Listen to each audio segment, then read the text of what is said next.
welcome to the latest episode of the Celtic View podcast. The podcasts are coming thick and fast, as you would expect, during this lockdown period, and they are coming to you in association with our sponsor, Eden Mill. So we thank the good people at Eden Mill, not only for their support of the club throughout the season, but also at this particular time and in sponsoring this podcast. And today I'm joined by Celtic View colleague Tony Connelly, and we're delighted to have as our podcast guest today Jack Nayler, who is Head of Sports Science at Celtic. Jack, thanks very much for joining us. Thanks for having me. As I said right at the introduction, it's a strange time for all of us, and quite often we are used to maybe working remotely and we can work, via the internet, etc. But a lot of, and very much what you do is with the players on a day-to-day basis on the training pitch. So how have you adjusted to that? Yeah, like you said, it's strange times. Working largely from home, trying to keep in touch with players. It's felt in some ways a little bit more constant. You're used to turning up at the training ground, seeing the boys in the morning, going out for training, and then they're generally knocking around the gym and stuff in the afternoons after lunch. But now it's they've all got programs and stuff, but they're out fending for themselves a little bit. We're expecting them to lead the work, and so they're doing it in their own time when it suits them.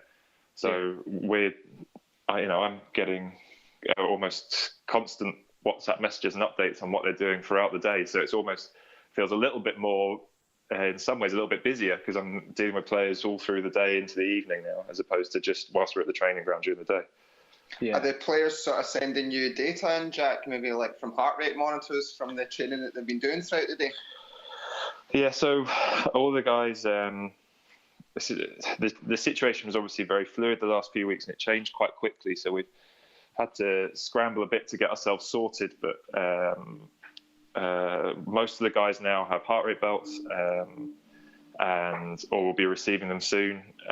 So they're wearing those for running around, any training they do indoors or outdoors. And then we've also, we're following them. They've got an app on their phone so that we can track all the distances they do and stuff. And that comes in direct to me. I get an update every day when they do stuff. So get that collected up. Yeah, because obviously it's a challenge for them as well. As you say, they're normally used to the discipline almost of the training pitch. But did your team have to very quickly, as you say, get together and work out how you're going to be able to deal with the players every day and make sure that you're giving them a programme that they can work to? Yeah, John Curry's the head of fitness and conditioning, and he's pulled together all the programs for the guys, designed all their programs, tailored them brilliantly so they're all individual to each player.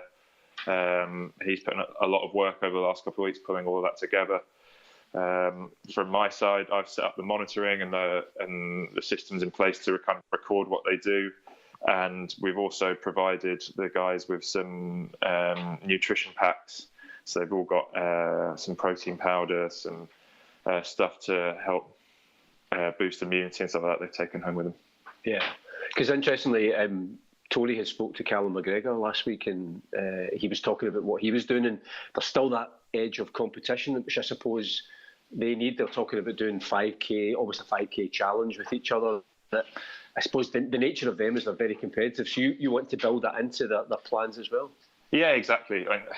I think we're starting to realise now that this is going to be for a prolonged period of time. It's not just going to be several weeks. It's going to be a bit longer than that. So trying to keep everyone motivated and interested is really important. And obviously, as you said, these guys are competitive, particularly with each other. So any way that we can help to build on that, help to get a little bit of banter flying around between them, and it helps push each other on as well. So we'll definitely look to exploit those opportunities where we can. Does the lack of a firm timeline as to when normal training would resume, does that present challenges in how you would set out your sort of nutrition and training plans for the players, or is it always pretty much constant anyway? Well, it does present some challenges because normally our training is very tailored towards specific goals. So on a normal week-to-week basis, all of our training's tailored towards the next game.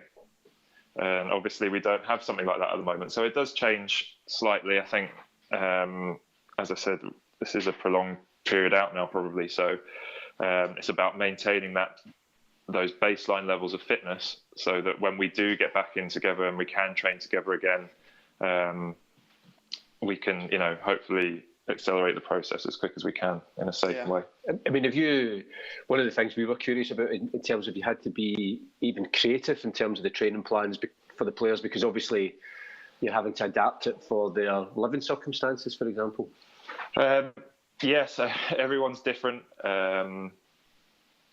Again, John Curry's done a really good job liaising with all the boys in terms of what they've got available at home, trying to provide them with equipment.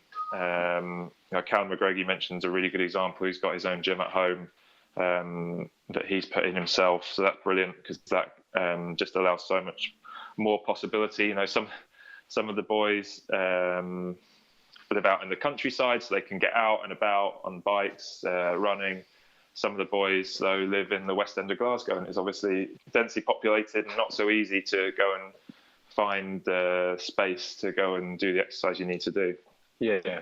And I suppose that balance of the fitness, as Tony touched on already, is, the balanced diet as well, to make sure that they're exercising properly but eating properly at the same time. Yeah. We obviously don't want anyone to come back ridiculously overweight, because that, as we said, once we're back in, we need to be as expedient as possible and as quick as possible in getting everyone back up to speed and fully fit. So if we can make sure that everyone's coming back in good nick, then that helps. Yeah. What about yourself in terms of, obviously you guys, your team are very fit, and again, that on a daily basis you've had to adjust your own circumstances for keeping fit too? Yeah, definitely. I've been running in the mornings, so we've got a number of the staff on the same app and things as the players, so we all kind of similar kind of process. Everyone's recording what they're doing, and we just keep an eye on each other, because again, even amongst the staff, there's always a bit of healthy competition and a bit of challenge that goes around. So yeah, unfortunately we can't do that at Celtic View, because Tony is by far the fittest. So Tony's by far the fittest of anyone in the club, I think. So, I don't think any of the staff of anywhere have got a chance. Only when it comes to running, if you were to ever put a ball at my feet, I would embarrass myself in the blink of an eye. You mentioned there, Jack, Callum McGregor, and I think it's 50 games for us he's played, another 6 for Scotland, and not only his fitness levels must be so impressive, but just the quality of his playing. It must be great, and throughout that squad, to be working with guys like that, with that attitude and application. We're really fortunate at the club. Really fortunate with the quality of the boys that we've got in the squad. They're humble, work hard, they want to do better all the time. And Cal's probably one of the leaders in that. He kind of personifies those kind of qualities, and he's brilliant. His work rate, as you said, his fitness levels, but just his relentlessness as well. Every day he's getting around everyone, driving people on. And we've got a number of boys like that. Bruni, brilliant captain. All these guys, brilliant at driving the team on. The standards that they've maintained this season and over the past few seasons that I've been at the club, been really fortunate to witness that. So it's been good. Yeah. When I was speaking to Callum the other day, he was talking about how he quite enjoys cooking, which must be you must really enjoy hearing that from the players, knowing that they're into their nutrition as well.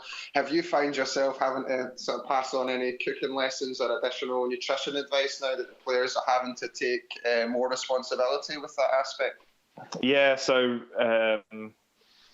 as I said, we sent them home with some packs. We've set them up with information they can get their hands on. Rob Norton, our nutritionist, has been in touch with all of them.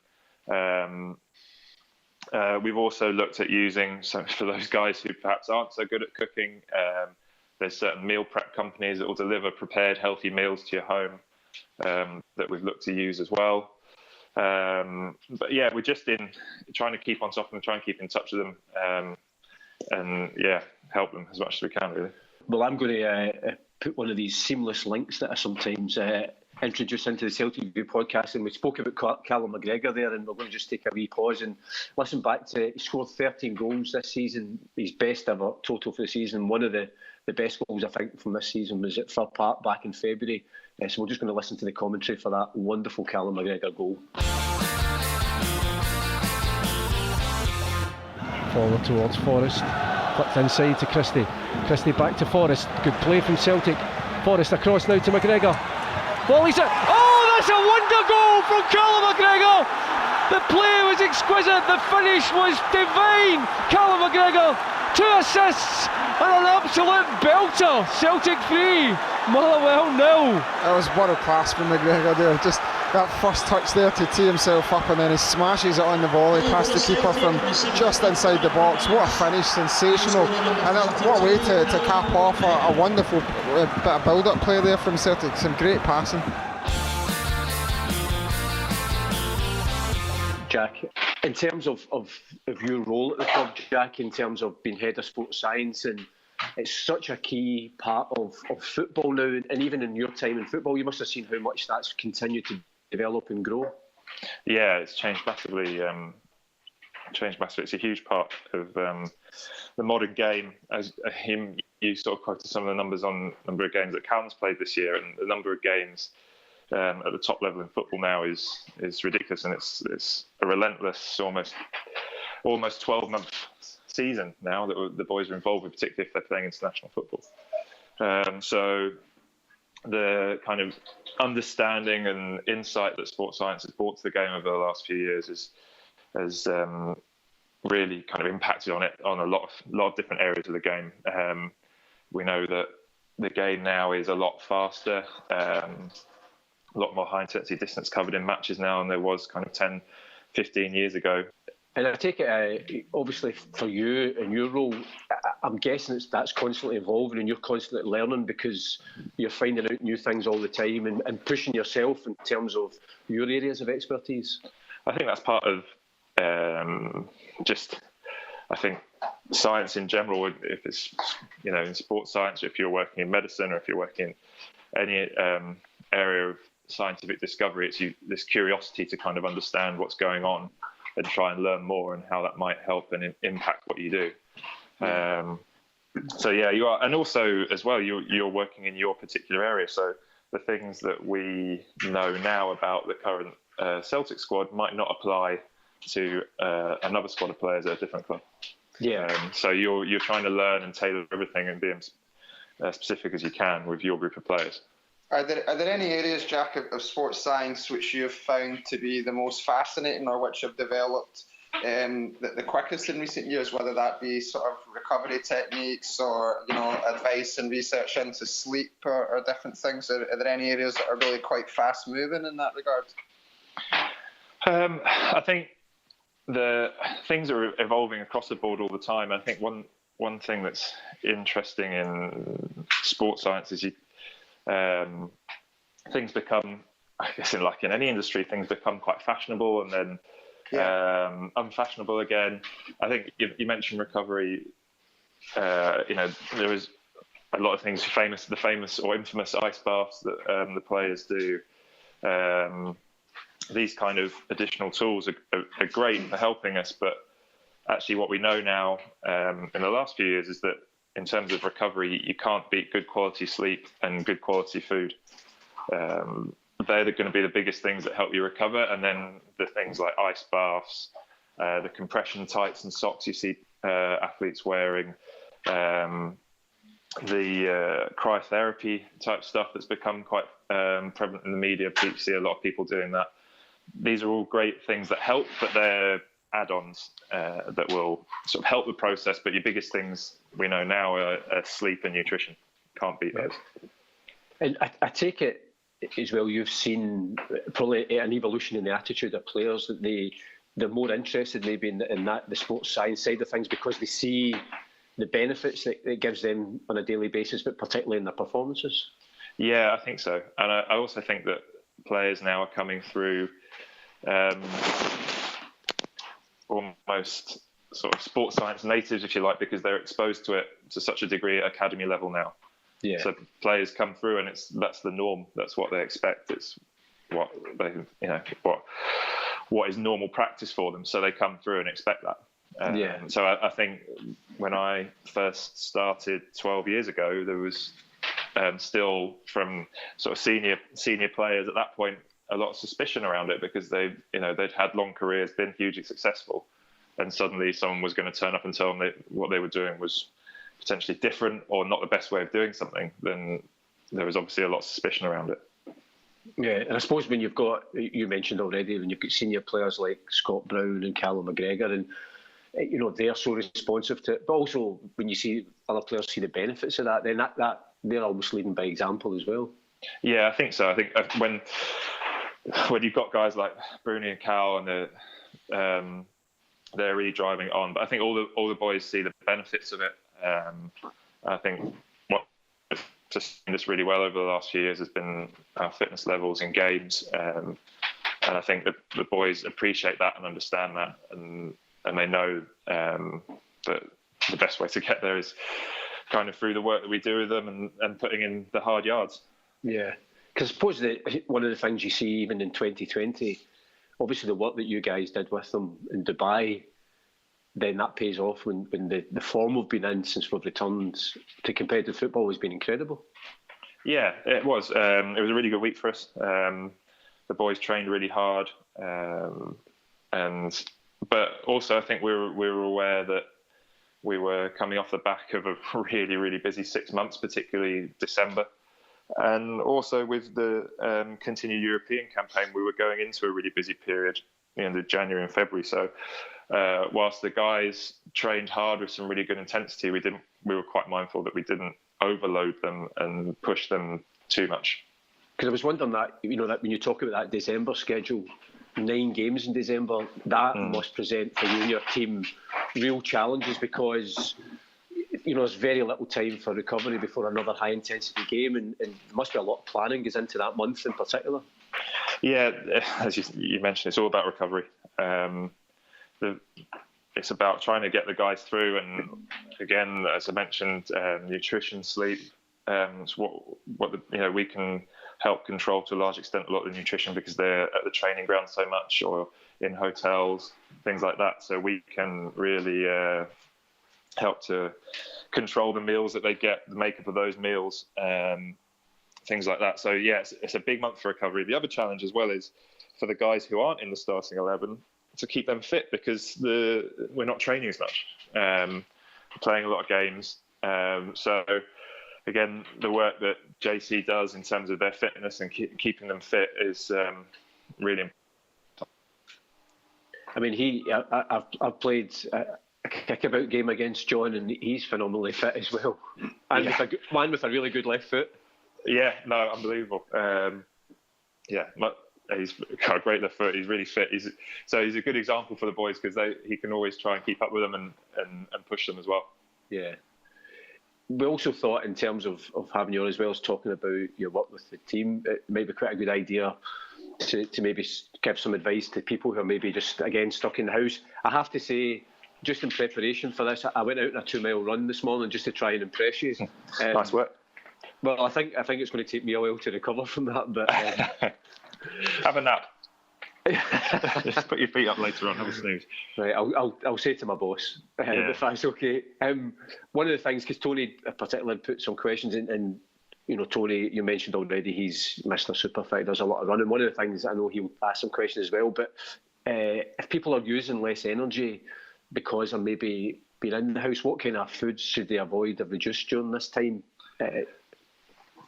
Probably all the things that we enjoy the most, because they're the things that are so densely packed with energy. So and it's the same, and it's not really any different to what we should look to limit anyway in our normal daily life. So your sweets, chocolate, fizzy drinks, things that are densely packed with a lot of sugar or a lot of fat have a lot of energy in them. So if you want to you're reducing your energy output, you need to reduce what you're putting in at the other end. So those densely packed kind of high energy foods are the ones we should be avoiding.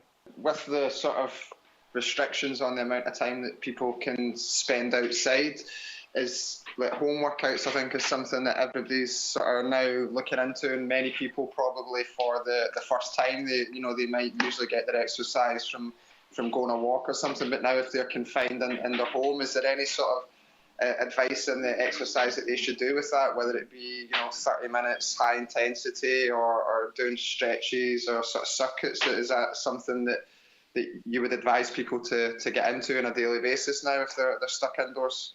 I think if you're stuck indoors, just being able to move about will help you just with your mental health as much as anything. It'll help to keep you fresh, and I think whilst you're indoors, there's a number of things.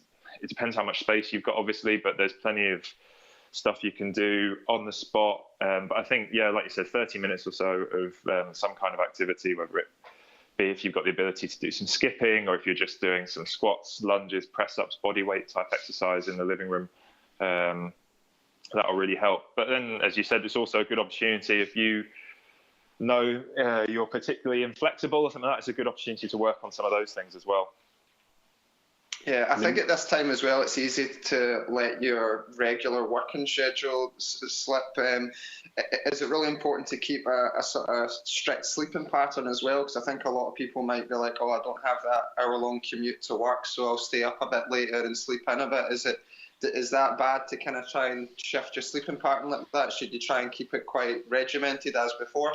Well, I think we tend to be creatures of habit. We quite like routine, so I think having keeping to your routine, keeping to what your body knows is probably a good way of sort of keeping yourself in a good place mentally as well as physically. So I think that's probably a good idea. I also think that one of the things we know about sleep is that, or a couple of things we know about sleep is that in general, we are most people are a bit sleep deprived in general in their everyday lives. We should be getting 8 to 9 hours a night of good quality sleep. So in general, people tend to be averaging between 6 and 7. So in general, we're a bit sleep deprived. We know that sleep's really important for your immunity as much as the rest of your physical well-being and your mental well-being. So actually, now might be a good opportunity to actually look at how much you sleep. Maybe you try and maintain the same time you get up in the morning, but maybe look at going to bed a little bit earlier to help improve your sleep. And it's something you touched on earlier on about how things can become quite fashionable in sports science and the media. And I think one thing that's been fashionable for a while now is things like intermittent fasting. I was quite curious to hear your thoughts on that for the average person. If at this time, being stuck indoors, it would be worth maybe experimenting with those things, or are the sort of gains from that really minimal and it's just sort of been blown up by the media? Well, we already spoke about reducing your calorific intake, so your energy intake, if you're going to be expending less energy. I actually think for a number of people, they might actually end up expending a bit more energy over the coming months, because I think from what I've seen anyway around me, seems to be a lot more people out jogging, a lot more people using their hour to go for a walk. And I think that's potentially more than what a lot of people might get without realizing it. If you work in an office 8 hours a day and you drive like an hour's commute to that office, you spend an hour sat in the car, you get out, sit in your office all day, and maybe have your hour's lunch break where you go to the canteen, sit in the canteen and eat your lunch. You go back to your desk and you drive home for an hour and you sit on the sofa all evening. And now you've got people actually actively getting outside, seeing people jogging, people going for a walk. So there might actually be people who are getting more active, and this, I think it's potentially we could all be a little bit fitter by the end of this. Yeah. But to come back to your point on intermittent fasting, so we said if you are expending less energy, you do want to be taking less energy in. And intermittent fasting is similar to any other kind of diet, really, and the way it works is just by reducing your calorific intake. Most diets, that's how they work. They get dressed up in different ways, but essentially, if you are intermittent fasting by, say, only eating between the hours of midday and 9 p.m., then you're not having breakfast, you're not having maybe a mid-morning biscuit with a coffee, whereas immediately your calorific intake's coming down, so the amount of energy you take in is coming down. So although, again, it's quite fashionable and perhaps dressed up in a different way, the way it actually affects your body isn't any different to any other kind of diet. I'm guessing as well for you, Jack, that over and above all the exercise you do, chasing about after your young family will keep you fit as well. Yeah, definitely. So we've got my daughter's 2.5.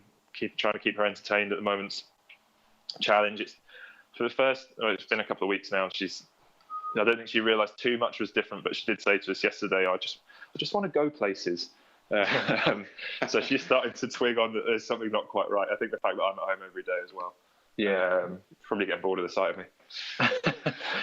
I mean, in terms of for people who are maybe just listening, are there any? We were looking for maybe even 2 or 3 simple tips that you could give people as that kind of basis for staying healthy during the lockdown. So I think the first one, sleep, really important. So potentially a lot of people binging on Netflix series or streaming loads of stuff and end up staying up really late, I think, and think, well, it's not an issue because I've not got to get up for anything in the morning. Well, I think it's really important, as we mentioned, to try and stick to your routine in terms of the time you get up, but also to look at potentially getting more sleep because, as we said, helps your immunity, helps your physical and mental well-being. So this is actually a really good opportunity to get some good sleep in and build a good habit in that regard. Avoiding those really energy-dense foods, so anything fizzy drinks, sweets, chocolate, cakes. I know Easter's coming up, so it's not always easy, but all of those kind of things that will just help to keep your calorie intake down. And then I think as well, just moving. Find a way that works for you, whether that's in the house, whether you go out for a walk every day, if you can get out in the garden, if you've got a garden. Just moving, I think, is and in a way that works for you, that you're happy with, because at the end of the day, if you don't enjoy it, it won't be sustainable. But if you've previously not done a lot of exercise and you just start out by doing a half-hour walk every day, or going for a short jog, or doing a little bit in the house, then it might be this, and you enjoy it. It might be the start of a good lifelong habit that you can continue once we move beyond the current situation. Yeah, I suppose that's the thing. Obviously, the message to everybody, we've seen it from the players, the managers, everybody to stay safe, take the advice, stay indoors. But in the fullness of time, everybody, you'll be no different, but want just to get back and doing what you do best and on that training pitch with those players. Yeah, definitely. Miss that every day, getting interaction with the boys, with the other staff. Getting them out training. It's always a pleasure to observe training, watch training, and see the boys working hard. So yeah. Well, listen, Jack, thanks very much for your time. I'm sure MD who's listening, they're certainly going to be taking on some of those, if not hopefully all of those tips, and hopefully we'll all come out of it safe and fitter and healthier than ever. Fingers crossed. Yeah, absolutely. We're going to finish off with another goal, and it's another goal from this season. And again, maybe it's one of the highlights of the season was that game against Lazio in Rome. And I don't know if that's one of those games where it kind of personifies the work that you and your team are doing with the players, that we play at the highest level against one of Europe's top teams, and our guys are still going in the 94th minute to get that win on. Those sort of games must really please you. Yeah, really. Everyone was delighted with that game, regardless. But yeah, there is something nice about getting a late goal like that, and then also, we get the match stats back. Look at how hard everyone's worked, and everyone's worked in that game in particular. Worked really hard. It was one of our biggest physical efforts of the year. So always pleasing to see the boys do it at that kind of level, but also just competing with sides like that. We know what we're capable of on our day, so it's just good to see. Well, for everyone, just a trip down memory lane, that wonderful moment at the end of the game at the Stadio Olimpico in Rome when Olivier Ntcham gave us our first ever competitive win in Italy.